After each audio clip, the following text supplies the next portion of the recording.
I mean, I think like a different question to ask that question would be, do you think there's a place for quantum physics in biology? There certainly is in some ways. So for instance, I mean, I mentioned enzymes as proteins that run chemical reactions. So it turns out actually some of these enzymes actually transport or move hydrogen atoms or protons around. And those are actually light enough that they can be in two places at once, and they can tunnel through barriers that would be classically forbidden. So actually to predict how those enzymes behave correctly, you actually do need quantum mechanics to predict what's going on.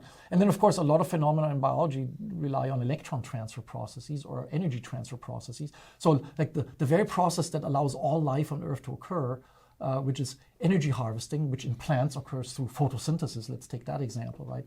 These are quantum mechanical processes that require some quantum mechanics to actually properly describe them.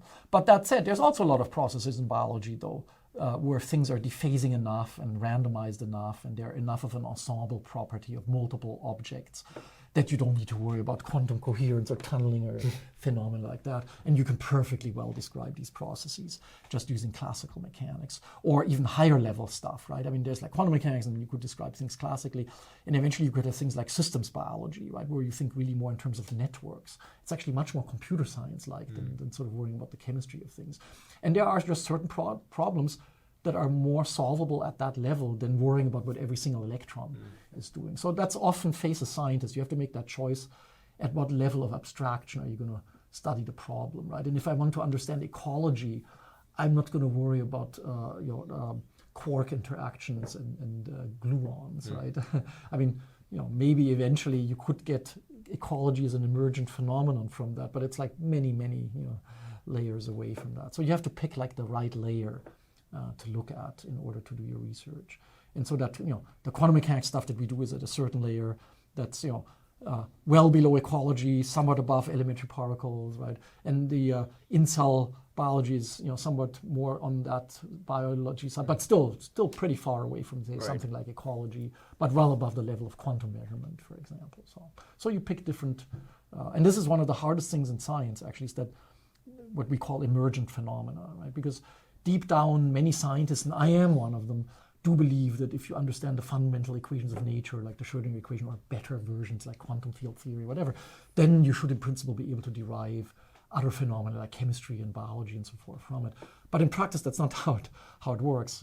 If you understand the theory of quarks very well, it's a long step to actually coming to the conclusion that animals interact in certain ways that can be modeled by ecological systems equations, right? And so emergent phenomena are a really tough thing for scientists when you go like from one length scale to another, and how do you connect these length scales to one another? I think that's one of the trickiest things actually in science. And for that reason, actually, a lot of scientists prefer to study, I think, like one kind of length scale and one type of phenomenon, because then you don't have to sort of switch back and forth between these things. But I think there's a lot of excitement in these things where you're like switching from one thing to another, like from quantum mechanics to chemistry to biology, things of that sort. Right, because like the link between the scales is non-trivial. It's like not obvious how. Yeah, exactly. It's just not clear.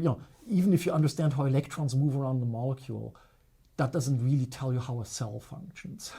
Right? I mean, in the end, we do believe, or at least I'm, as I said, one of those people who thinks that, well, if I really knew what all the molecules are doing and how they're correlated in time and space and how everything's comparing, eventually I could have a description of a cell. But certainly I don't think anybody right now has a full description of that, although there are people working on it. One of my colleagues, Dan Schulten, in chemistry and biophysics, actually does model whole cells.